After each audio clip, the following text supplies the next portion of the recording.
Hello everyone, I am Crawlers and this is part 5 of my YouTube mini-series on helping new YouTubers, uploaders with common things like video rendering and recording a commentary and creation of, videos, just general do's and don'ts of running a YouTube channel, especially a gaming one.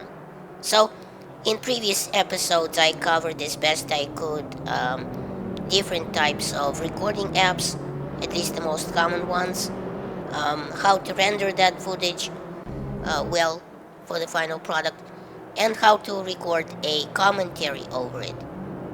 In part 4 of this mini-series, I went on a bit of a anti-network rant and talked about some of the bad stuff that happened to me in particular, and how to avoid the most common pitfalls and outright lies even of network recruiters and not sign half of your life away on empty promises.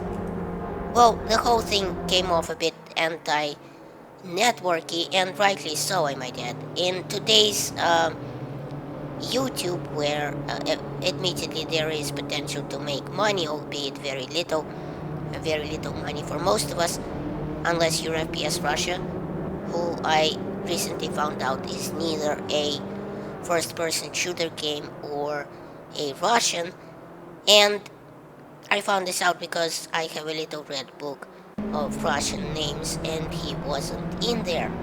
But I digress. Well, what this episode is about is a new YouTube feature being implemented at the end of October for all accounts, including partner channels, which, well, it was actually already on for AdSense and just all other channels that weren't under a multi-channel network before, but understandably YouTube wants to implement all these features across the board, even to partnered ones, to partnered channels, because there's money involved and in some cases a lot of it. So the same way as the content ID system now being on automatically for partner channels, so is this new monetization suspension feature. So what is it?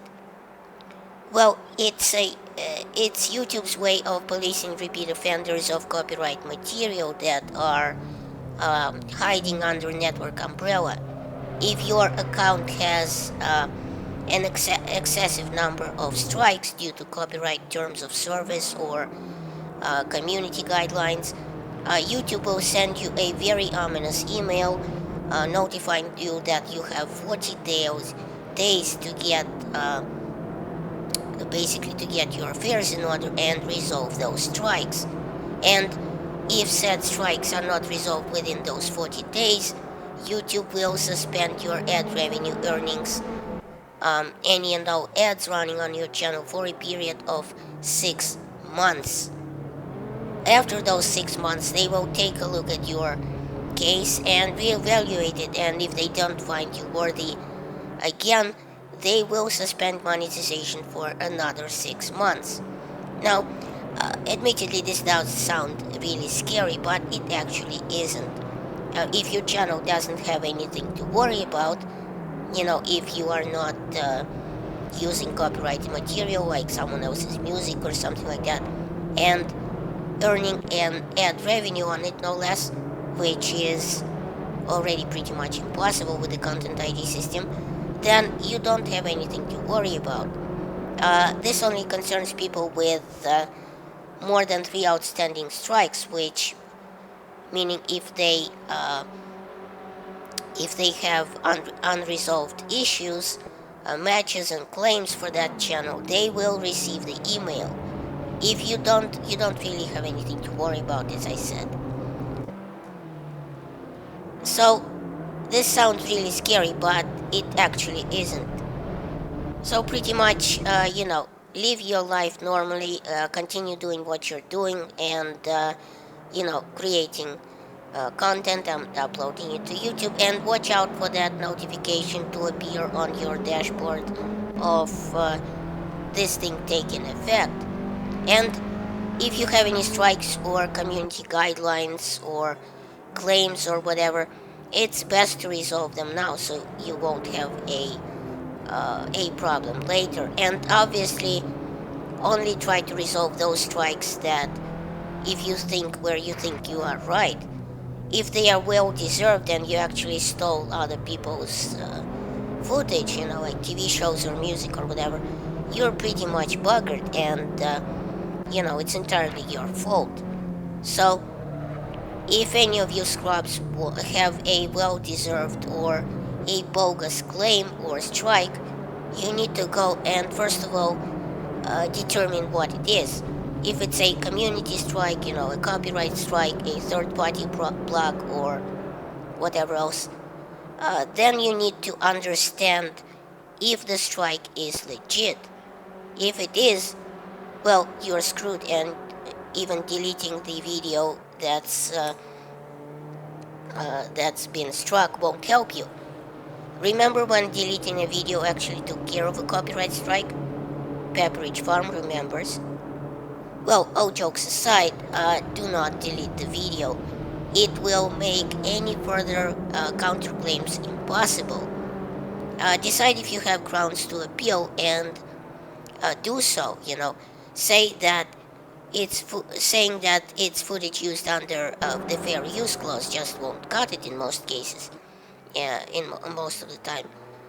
You want to back it up with something, um, you know, something more concrete. And if it's a game, look for the rights the publisher uh, provides for uploading their videos. Usually they will make a note of this on their official game forums. Write a short and to the point counterclaim and include any permission if the author gave you those, and hope for the best. Now, overall, I will say this. If you listen to my previous video in the playlist in conjunction with this one, and the monetization suspension feature being on for partner channels, what is happening is a big strong drive against multi-channel networks on YouTube, by which I mean, of course, that multi-channel networks power is actually to actually provide anything useful in return for a big chunk of your profits is quickly driven to nothing. The circle is closing around MCNs, and rightly so, I believe. They don't offer much, sometimes nothing at all. They don't protect you in any way or help your channel grow, but they do take a large part of your money, and that you're making on YouTube, if any. So this is a real argument against partnership, and if you listen to part 4 of this mini-series, you will be downright scared of networks. So thanks for watching. Please rate and share this video as it helps my channel grow. Check out my other videos at the end of this one, and remember, in Soviet Russia, YouTube subscribes you.